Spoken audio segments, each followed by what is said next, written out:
Gauzatxo bat bakarrik horre daukazue eta ikusten duzue, ez dugula zer berezirik egiten gure eskualdeko ikastetxetan. Zuek egiten duzuena, nolegak emandako baliabideak aprobetxatuz, ekintzak egiten ditugu, eta baita herriko eta inguruko erakundeek emandako baliabideak aprobetxatzen ditugula ekimenak egiteko.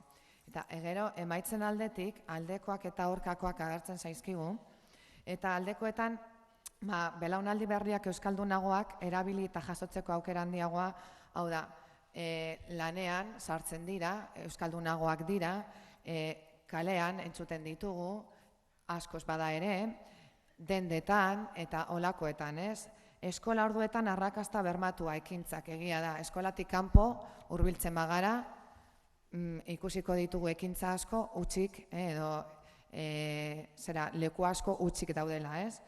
Normalizazioari buruzko ezagutza handiagoa, bai, Ulibarri ikastetxean dagoenez, eta gero udaletxetan beste proiektu hori, azken finean guztiok gara edo daukagu ardura, ez? Horren gainean, eta ikusten ditugu atzo aipatu ziren eskubideak eta joaten garenean lekuren batera ikusten dugu gure eskubideak ez daudela ez bermaturik. Eta orduan normalizazioa horretarako daukagu. Aurkakoak, ingurune erdaldunak erabilia kontsentziaren murrizketa dakar, egia da. Gure ikasleak eta ikasleak ez direnak ere, ikastetxe kanpo daudenean, ez dute euskararen beharrik ikusten, orduan gaztelerara jotzen dute eta gainera esaten dute ez dut inoiz entzuten euskara, denda batera baldin banoa gazteleraz egiten didate, bera zertarako euskara, ez? Hizkera ez formala landu beharra, naiz eta ikastetxeetan landu askotan, gero kalean ez daukate non eta norekin hitz egin, ez? Edo norekin praktikatu. Hizkuntzaren kalitatea, aurkakoa, errefortzu linguistikoa handitu beharra, horre atzo eta gaur aipatu dira etorkinak eta gure erronka hori da. Ikusten dugula etorkin gero eta gehiago ditugula tantak etortzen direla, baina gero giza baliabideak ez ditugula horri aurre egiteko.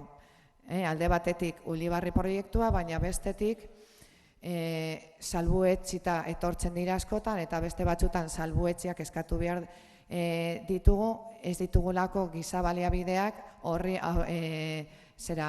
konponbide emateko. Lan sama, programa ezberdinak, lan sama handiegia, ez dut ezer berririk esango. Zue badakizue ikastetxe guztietan edo ia guztietan hainbat proiektu daudela eta horretarako denbora behar dugula eta giza baliabideak hori aurrera eramateko eta uste dut ikastetxe guztietan hori faltan botatzen dugula, ez? Euskarazko zerbitzu eskaintzan hainbat gabezia. Hori planteatzen zen, batez ere udaletik, ez? Zerbait kontratatu nahi denean euskaraz egiteko, ez daukagulago, ez daukala eskaintza hori euskaraz emateko. Eta, bueno, hemen bukatu da gure barkatu luzetxo egin badugu ebe, baina, bueno, badakigu edo badakizue gure eskualdea indarra behar duela eta indarra behar dugula gauza guzti hauek aurrera ateratzeko. Mi esker eta galderaren bat balego, eskerrik asko.